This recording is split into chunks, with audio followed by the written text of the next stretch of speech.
Couldn't get my masters in truth and loyalty. Bang out the buzzword, teaching that blind man to say, you might get the best of him, but sure, never for me. Now, sweet talk to beast, dog tail jack, go and fetch your bang. Try that and upstate for it's a different kind of scene. Went off to college, but college turned out me.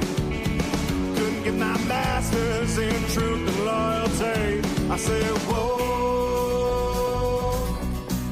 light that fuse and run. I said, whoa, I am my father's son.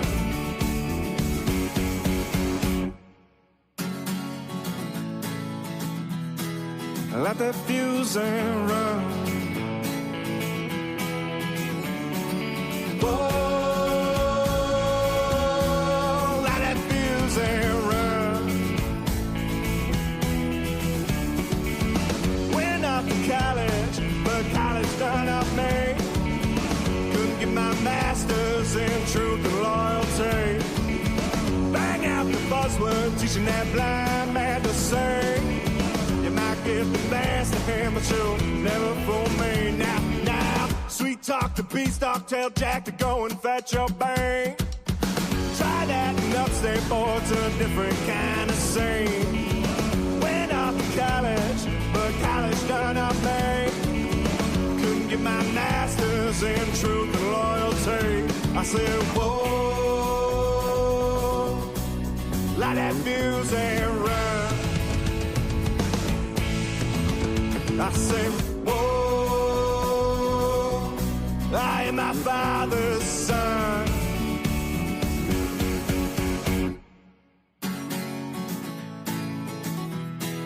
Light that fuse and run. Whoa, light that fuse and run. Whoa. What's up, 24/7 guys? What's up?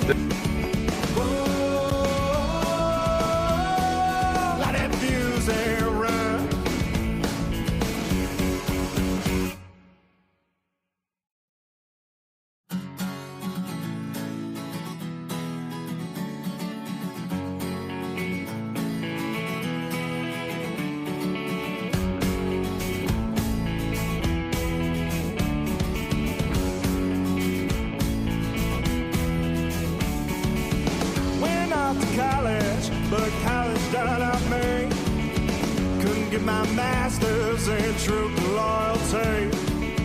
Bang out the buzzword, teaching that blind man to say, you might get the best of him.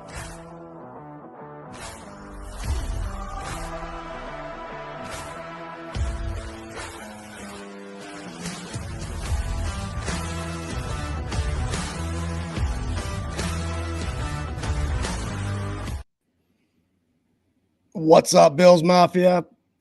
The screens are all jacked up already this morning. Welcome to Sunday Sessions, your pregame show, the hashtag Bills Mafia pregame show for today. Guys, we got a lot of news coming in, active rosters, inactives, but that's what we talk about here on Sunday Sessions. Our final thoughts here at 24/7 Buff Fandemonium. Obviously, part of the Buff Fan Base Network and sponsored by 26 Shirts over there in the corner. Sunday Sessions, our panel here, we're a bit short. Swank's under the weather, so I'm taking over. Welcome. You guys know what to do in the comments. Hit us up. Give us your final thoughts and give us your score predictions, all that good stuff. Also, RT is here, as always, on Sunday Sessions. You know it. What's up, RT? Say hi to the peeps. What's going on, Bills Mafia? We got a big game here, Bills, Bucks. We're going to get into the game day roster and a whole lot more. So stay tuned. It's always a pleasure being on this show every Sunday or Monday or Thursday. And if my eyes don't deceive me, we've got hey, come on in, my friend, Justice. Hey, are you just on scrolling, or did you want to come on here? I saw your face pop up, and I was just checking on my guys. What's up, guys? Doing good, dude. How are you? I'm good, man. I just wanted to look. I mean, I do this every week. I don't usually come in stream, but I always check out you guys every Sunday morning. So I just wanted to kind of come in and check it out, see what you guys are talking about this week. just say hello. Yeah. Hey. Yeah, absolutely. Well, before I go, if you guys don't mind, if I got to ask you guys a question. Yep. Sure. I talked about it on stream last night with Mookie. But we got a little bit more information as of 10 minutes ago. Adam Schefter said that if I'm ruining the rundown of y'all show, please stop me. We were actually going to start right off with this. We're going to start from the top. We said it before we hit live. So Keon Coleman allegedly, or not allegedly, I mean, it's purported that he missed a meeting on Friday, which is why he is benched. Mm-hmm. And in my head, that's more concerning than underperforming. And so I just kind of wanted to hear what y'all perspective on it was going to be. I'll have you go at that first, man. Okay, thanks, buddy. All right, so you know what? I mentioned to Scott, we talked about just a little bit before we went live, as I mentioned, and the one thing when I think of Keon to start, going back to when they drafted him, that wasn't really the guy that I wanted them to take. I was a big BT Jr. Lad McConkey guy. Those were the two guys that I really liked, but they went that route. They went the route of trading down and taking Keon, and then they introduced him to the fans and to the media, and he seemed like a funny, quick-witted guy and a guy with a great personality. So I thought, you know what, give this guy a chance and see how this works out.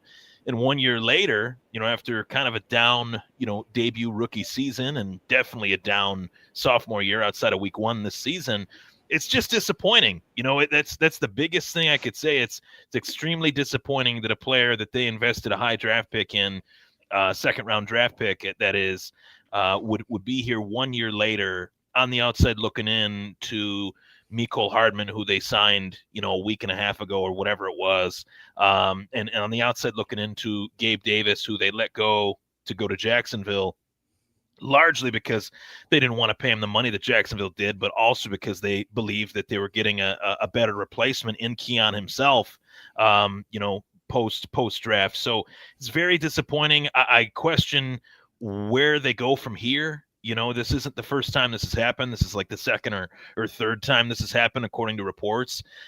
So where do they go from here? What is his future in Buffalo beyond this season? I think that's a real question to be asked. He's on a rookie contract. He'd be easy to drop. I don't think they could get much for him because the word is out that they've had to discipline him as a player, which kind of knocks the value down of a player when that does happen. So yeah, it's extremely concerning. I hope that they're able to rectify the situation and hope that the fences can get mended here, but it's not turning in the direction that any of us wanted to see prior to the season starting. It's a double whammy too. I mean, as Justice mentioned, I mean, you would thought he would have been benched because of his performance, but it's not a performance; it's a character thing now. And right. I mean, I'll be honest, I was doofed right off the bat. He came in all happy-go-lucky, looked like a guy that was invested, and now we have this. So I think the combination of the two is, I mean, trade deadline's too it's far and gone. What do you do? What do you do? Do you keep him on your rookie roster as a wide receiver number 5 because he's really cheap? Or do you try to get a 3rd, 4th, 5th round draft pick, which it's going to be hard to get even that? Real quick around the panel, what would you give? What would you take for Keon Coleman? Anything? Man, you want me to take that Can one? I answer real quick? Yeah, you can answer that, Justice. Yeah. Okay, so I'm going to deviate just a little bit, but it all correlates because to me, the common denominator is Joe Brady, right? Mm-hmm. I don't think I've watched Brandon Beane put together rosters that were 3 points away from the Super Bowl multiple times, right? I don't think Brandon Beane went into this season thinking this receiver room is not good enough. I think that even most of us probably went into the season thinking, all right, we saw what Josh did last year. Now, theoretically, we have better receivers than we had last year, right? Keon's on the 2nd year. Jordan Palmer's supposed to be better than Amari Cooper, and Elijah Moore's supposed to be better than Matt Collins, right? Mm-hmm. And I don't necessarily think that is untrue, but I think that the regression of Joe Brady has made everything look bad. Remember last year, the Rams game when Joe Brady can't get 1 to 2 yards to save his life. Okay. If it's not for his 6'5", 250-pound quarterback falling forward, he will not pick up that first down. Right. We've seen in the Rams game last year where McDermott had to burn a timeout because he called a quarterback sneak on the 2-yard line and didn't get it. And so that ended up making us lose the game. Remember in the Houston game, he ran 3 straight pass plays from the 1-yard line. Yep. Punt goes, 50 yards and we lose that game. The Chiefs game, we did quarterback sneaks like 4 times and didn't get it. Like everything leads back to Joe Brady to me. It's just like you have that's fair for sure. You have the he's fast, he's strong, he's got a rocket arm, he's brilliant. You literally have the biggest, like the most expensive toy on the planet. Like this was like, and you can't figure out what to do with him. And I don't understand for the life of me why the team that we have to beat every year is a team with a 20+ year head coach who is an offensive guru and already a Hall of Famer. With a defensive coordinator who has been coaching for 20+ years as a defensive guru and is already a Hall of Famer. Yet we continue to have coordinators with less than 5 years experience who have to figure it out. Why are we figuring things out with a Super Bowl caliber roster and an all-time quarterback? And also someone kind of told me that the idea would be Sean McDermott thinking, I want to groom my coaches so that, they are what I want them to be. That's fair. But now if you have a 32-year-old head coach, 32-year-old offensive coordinator who is running wild with Josh Allen, he won't be your offensive coordinator for more than 3 years. For more than 2 years, really. He's going to get vetted immediately to become a head coach somewhere because it's Josh Allen, and that's what comes with having a great football team. People are going to steal from your coaching staff. So to me, all roads lead back to Joe Brady. And honestly, before that, it was Ken Dorsey. And it's just like, why do we keep employing these inexperienced offensive coordinators that don't know how to scheme? And we saw what Ken Dorsey did when he went to Cleveland. Clearly, he's not fit to be a play caller, right? Or at least not at this point in his life. So it's just frustrating to me that we have. Honestly, if we had a competent offensive coordinator, maybe the greatest quarterback of all time, and we can't figure out what to do because they keep employing inexperience. Well, they fall into the trap as they want to, I don't know this, but coaches all have their own philosophy, regardless of whether or not they agree with say if I'm an offensive a passing coach or a quarterback coach, I still have my own philosophy. So this concept of bringing these guys up through the system, maybe he'll copy what Dable did. Oh, he's a chip off the block from Dorsey. That's not necessarily the case. And you can't determine in-game situations based off of strategy of what your coordinators are doing. So you're going to panic. You're going to try to pick a play that's huge. You're going to try to pick a play that's safe. That's all instinct. That has nothing to do with following the guy that preceded you. So you're right. To have these 20+ year coaches that have the experience, that would be great. And I know I've pounded the table of like bring the guys up through the system because they are familiar with Josh, but it does seem like that they don't know how to perform under pressure. And it seems like that they kind of try to implement their own scheme and their own philosophy, which you can't blame them because they made it that far to begin with doing just that. So good point. I do want to hit this up since we're talking about the roster. It did come in. I like to add this in there, guys. Buffalo Bills PR, they throw on X, not only the current roster going in, but they also throw the inactives in. So we only have one thing to click on. I'm going to go over the inactives and then we'll take RT's take on it quick. Obviously we know Keon Coleman, not just player performance, but not showing up to the meetings. Elijah Moore, Shaq Thompson, Jeff Marcus, Ingram, Fedarian Mathis, Chase Lunt, who's a common name on there, and Dalton Kincaid. What's your guys' take on those inactives? Everything that we expected? Well, kind of leading into it, I think it was cover one. They were the first ones that kind of said that this could be coming with Keon. We talked about that, but I'd like to look at the bright side. The opposite side of it is who's in, not who's out. And I'm really excited for Mecole Hardman. I don't know, how they plan on using him. I would venture to guess that, be in the return game a little bit here. Maybe he's in the slot a little bit, and the return of Gabe Davis. So with Keon out, with Elijah Moore out. We got Davis and Hardman in, along with Josh Palmer back, which Josh Allen talked about how crucial he is to their stretching of the field type game, and we saw that a little bit in the Atlanta game before he got hurt. So I'd like to see a little bit of that today. Test this Tampa Bay secondary with guys that are burners and Hardman, deep route guy, and Josh Palmer, and we know Gabe Davis likes to go deep as well. So maybe we see a little bit more of a vertical, passing game in this one, in terms of leading us to victory. That'd be great. All right, and obviously we'll stick the offense here since we're talking about it. Justice, Curtis Samuel, Shakir, Hardman. It looks like they got a lot of shifty guys out there. But Palmer, Davis, and Shavers, who do you think is going to be the one that's going to take over that Keon Coleman role, or are they going to bounce all over the place? What is the Keon Coleman role? Yeah. One catch, 5 yards. I mean, who out of that group's going to get two catches, 20 yards? That actually raises a great point. I don't know if any Bills receiver outside of Khalil Shakir or Dalton Kincaid, who is injured, has a role. I don't know who's the X. I don't know. Like, they're all slots. Yep. So I mean, I think Elijah Moore being out is a little telling for Tyrell Shavers because he's a better blocker. That tells me that they're probably going to stay with the heavy screen game, at least to a degree. It'll be interesting to see because Gabe Davis is a wild card. Mecole Hardman is a wild card. They talk about combination of receivers and whatnot, but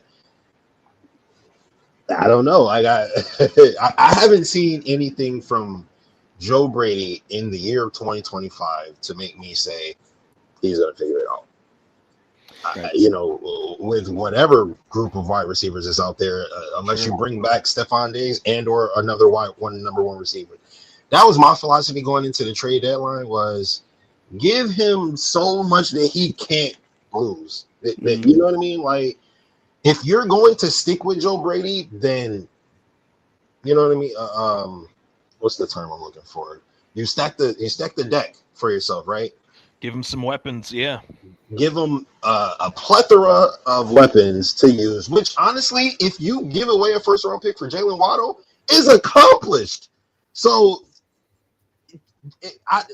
I'm blaming Brandon Beane because he is the father. He's the president, right? It's on him. It's his responsibility. He employs Sean McDermott, who employs Joe Brady, who is the responsible for all this, in my opinion. So I'm putting blame on Sean. The last 2 years, I think Sean McDermott has coached his tail off. Previous to those 2 years, I wanted him gone. But I give credit where it's due. I think that his offensive coordinator is kind of holding him back a little bit. And I think he knows that. But he has this thing where I'm assuming he wants to be able to have control of the offense and what goes on.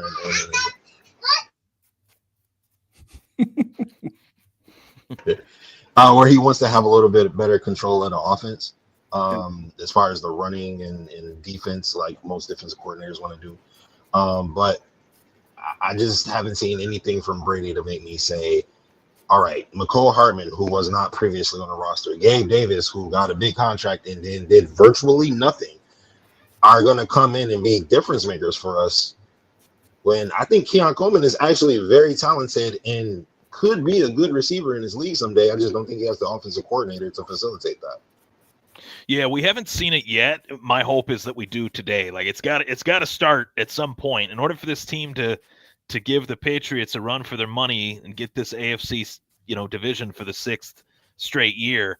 Today's the day that this has got to start. We got to see a more balanced vertical passing attack, not just underneath. And Scooter, I mentioned to you, kind of off the air before we started, a very telling statistic league-wide that pertains to this receiver position and this offense is that Buffalo's wide receiver position is 32nd in yards ran per route and yards accumulated per route. 32nd, which is dead last, obviously, in the NFL. So I just saw that. Credit to NFL Sunday Countdown as they were talking about the reinforcements of Gabe Davis and Mecole Hardman. I know how these guys have been used previously. Gabe, here and Mecole Hardman in KC, they were used to kind of stretch the field a little bit. And that's what I want to see. I want to see Josh Allen let it fly far more than we've seen through the first, 10 weeks of the season. And he might have to today. I mean, this is no joke of a 6-3 Tampa Bay Buccaneers offense that's coming in that can put points on the board. Unfortunately, due to bye weeks, I have to start Mayfield and I have to start Rachaad White. So I'm hoping for good numbers, but not numbers that are going to take over, right? But yeah, I mean, to say who's going to replace Keon Coleman stat line wise and productivity wise, there's not much anybody has to do to take over.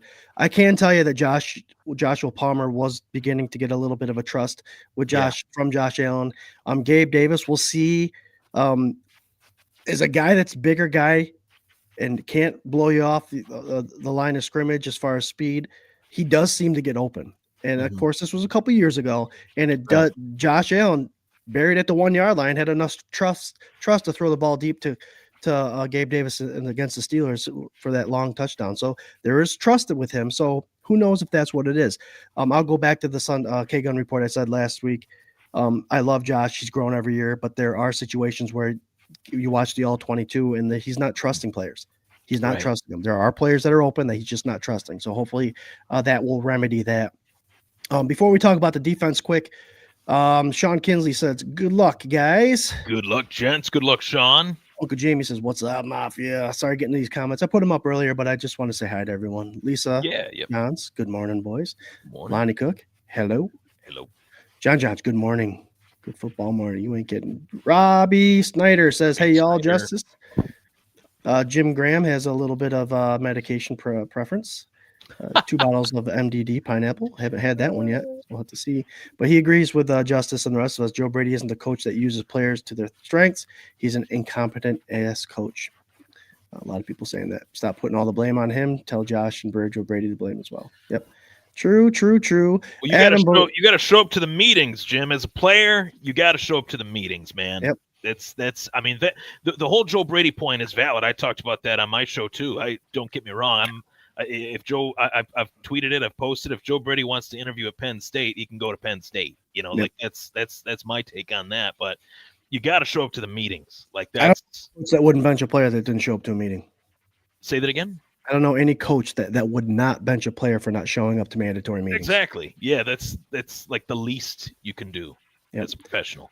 Borosco thinks a 7th round pick would be a good pick. Corey Blaine says, what's up, Bills Mafia? BWO in the house. Lou RQ from over there in Colorado. Morning, everyone. It is morning there. They're 3 hours behind us, correct? Joe Brady needs to make better plays. We've said that all along. We agree with you, Uncle Jamie. If Hardman gets us field position, it will help out a lot. We also did notice that Codrington was cut. So it looks like Hardman will potentially be our returner. I know we like to keep this a tight half an hour. We'll go over a little bit of that. Yeah, we can go over. We got our stuff to get to, just like the rest of you guys do. We talked about the offense. I am excited because other than Ed Oliver being injured, it looks like our starting defense is back. Yep. Oa Epinesa and Russo on the roster. Defensive tackles, Daquan, Deion Walker, Ogunjobi, and TJ Sanders is back off of IR, so that's huge to see how he provides. Yep. Our linebackers are intact. We finally have all our corners. Taron Johnson, Maxwell Hairston finally gets to see what we can do opposite side of Benford, and then our safeties are all there. I'm excited about our defense. May take a couple games for them to be a cohesive unit, but they're all out there. Give us your take there, quick, RT, on hoping to see from other than one player missing and Ed Oliver. What's this defense looking like? Yeah, I'm really excited for the defense myself. I'm looking at the defensive tackle position. You mentioned obviously without Ed Oliver, that's a big loss. But TJ Sanders being active in this one. TJ Sanders was a guy that I we talked about it, I think, after after the draft, the after draft recap show. I was really happy when they went up and got him. Feel like he was really starting to turn a corner and show some signs. A little bit earlier in the season, there was a little bit left to be desired, but right before he got hurt, he was starting to show some signs of life. And to have TJ Sanders next to the rookie stud, Deion Walker, as I got distracted by that comment there that popped up. Deion Walker has been really, really great. So big thing with this matchup is stopping the run, whether it's Bucky Irving, whether it's Rashad White. Tampa Bay's offensive line has shown some inconsistencies. So let's get after Baker Mayfield. Let's shut down the run game. And I'd like to see the big guys get to the quarterback today on the D-line. Yeah, I agree. Lisa, our weather lady, is giving us a very windy report. She says, let Josh do the play calls. Who knows what he can do. He knows what he can do. I believe that too. Defense gets 2.5 sacks. Harrison a pick 6. I like it, Corey. Yeah, I mean, we got a big goose egg last week against Tua, a quarterback who gets sacked 2 to 3 times a game. We got 0. Right. And it's not like he did anything special. They played a very basic game, and we obviously came out with an L with that one. So Baker Mayfield is a guy that can stretch the field, stretch the play. So you're going to have to mind your P's and Q's, contain, create some pressure.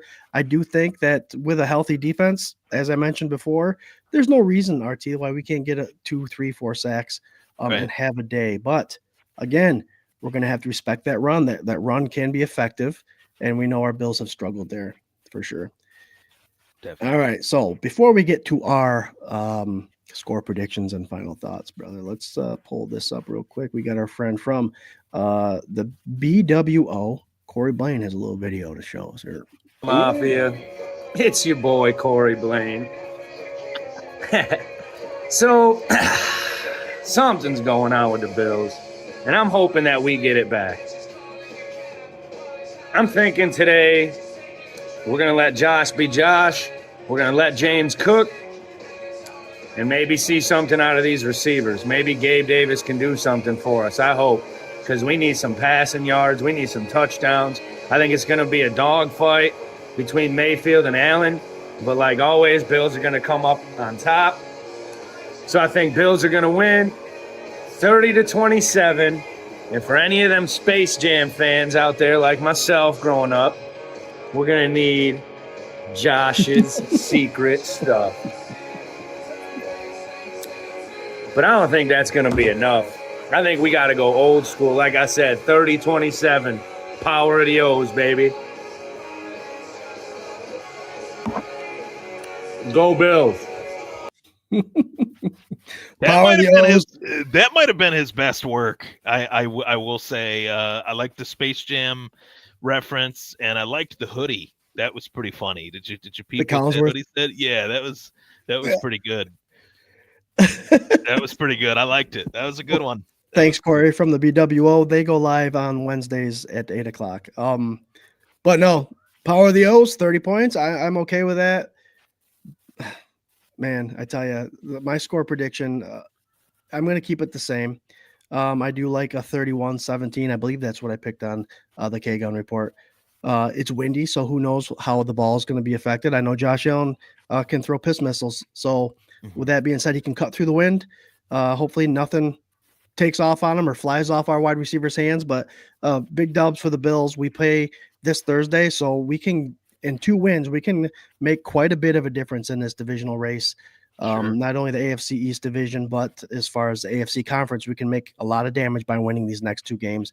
So yeah, RT, give us your score prediction and your final thought, brother. Yeah. Score prediction, final thoughts as well. Score prediction. I had Corey's score prediction written down here, 30-27, but just to change it up here, I am going to go 30-24. I'm going to say that the defense does a little bit more. Once I saw that game day roster, I think even though it's the first week really that the defense has been, I guess, as healthy as it could possibly be, minus Ed Oliver and a few others, this is a week that I think that they will, play as a team a little bit better, a little bit more, as they say, complementary football, which is a phrase that Sean McDermott loves to say. And this is a game that it's a home game, sold out crowd. This defense gets some stops early. They could maybe, run away with it here a little bit. I'd like to see them play with a little bit of an edge here a little early in this game, especially if we start out, on the defensive side of the ball, early in this first quarter, of course, from the coin toss, get that big stop, get the third down horn blasting in that stadium. And I think it could really be a fun day for this defense. And final thoughts, of course, I know this season has had its moments. Last 5 games were 2-3. I definitely thought that we let a few of these games get away from us here. The Patriots, Atlanta, the Dolphins, just saying those 3 teams as knowing that those are the 3 losses that we've had is pretty shocking.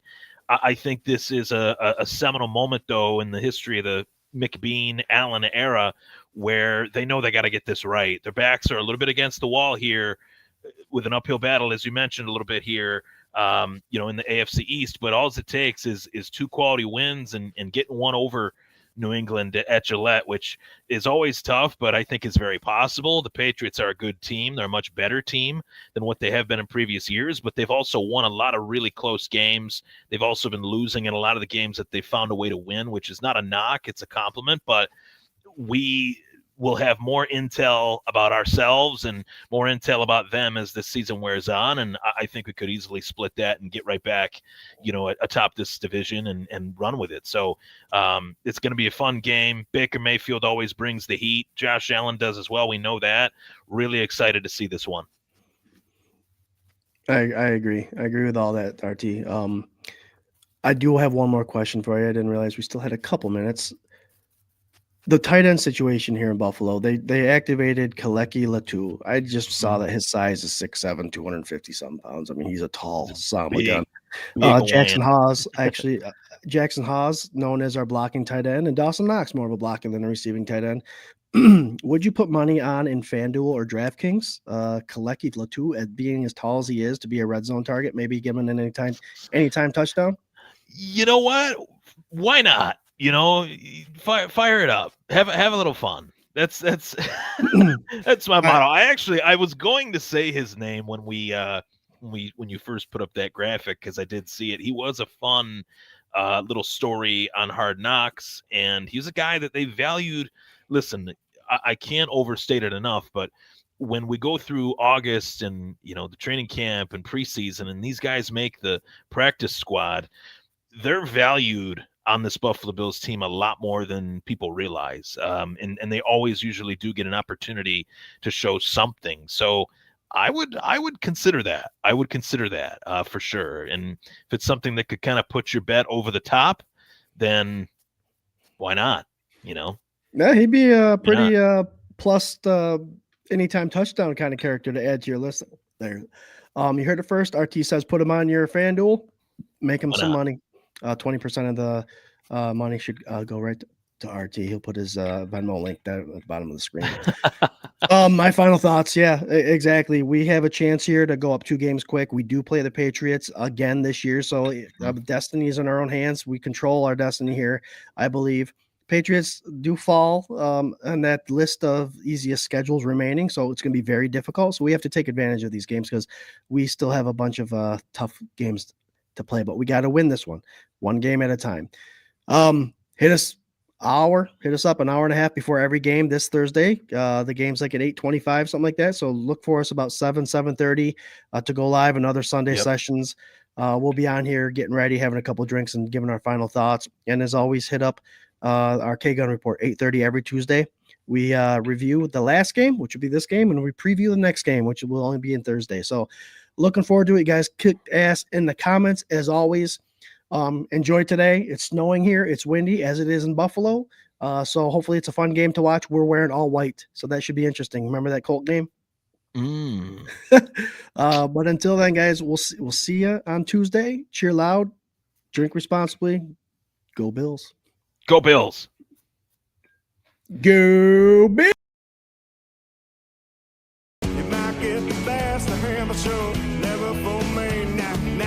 Sweet talk to beast, dog tail jack to go and fetch your bang.